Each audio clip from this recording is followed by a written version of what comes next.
The Scottish Highlands are vast, remote, and hauntingly beautiful. A place where endless mountains stretch into the distance and silence feels heavier than it should, as if the land itself is holding on to something unseen. In 2019, a couple named Arav and Mira traveled deep into this isolated region, searching for adventure.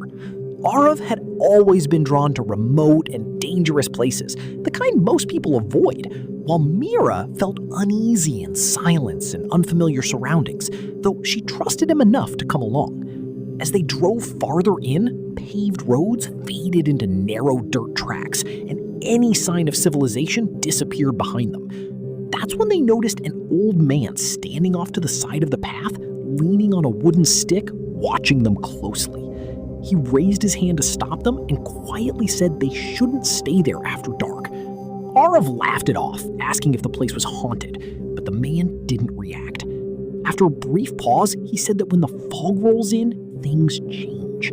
People lose their way and some never come back, leaving behind a silence that felt heavier than the warning itself, though Arav dismissed it as nothing more than a local superstition and continued deep. Night fell quickly, and with it came a sudden drop in temperature as a thick fog rolled in, swallowing the landscape until visibility shrank to only a few feet in every direction.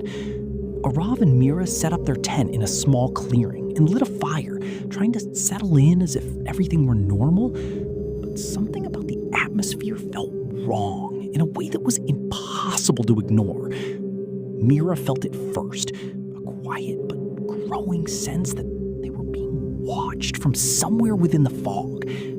She tried to brush it off, but the feeling only intensified until she suddenly froze, her eyes fixed on something in the distance. Through the shifting mist, she saw a tall, dark figure standing completely still. It wasn't moving or approaching, it was simply there, silent and unnatural, as if it didn't belong to the world around it. Arav assumed it was just someone lost, decided to walk toward it. With every step he took, the air grew colder and heavier, and just as he got close enough to see its outline, the figure vanished instantly, as if it had never existed at all. When Arav returned to the tent, neither of them spoke, but the silence between them had changed. It felt tense and unnatural, as if something was now aware of them. Minutes passed before the stillness was broken by a faint sound. Slow, deliberate footsteps moving just outside the tent. The sound circled them, steady and controlled, sometimes closer, sometimes farther away, as though whatever was out there was observing them carefully. Then came a scratching noise, light but unmistakable, like something dragging its fingers across the fabric of the tent. Mira's fear turned into panic as she whispered that it had come back. And despite every instinct telling her not to, she slowly reached forward and unzipped the tent just enough to look outside. The moment she did, her body went cold.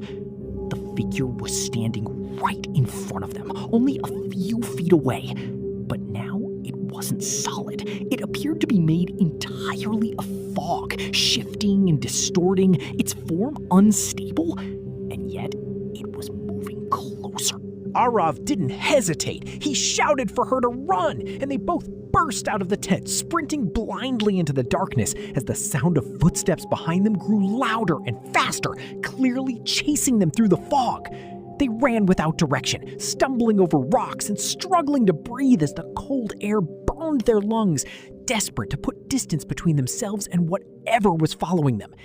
After what felt like an endless stretch of fear and confusion, they finally saw a faint light in the distance, a road, and ran toward it with everything they had. The moment they reached it, everything stopped. The footsteps disappeared, the presence vanished, and the fog seemed to loosen its grip on them. The next morning, they returned to their campsite, only to find their tent and belongings exactly where they had left them, untouched. But there were no footprints, no marks, no evidence that anything had been there at all, as if the entire night had been erased. Even now, locals warn that when the fog becomes too thick in the Highlands, you should never stay. Because sometimes, out there in the silence, you are not alone.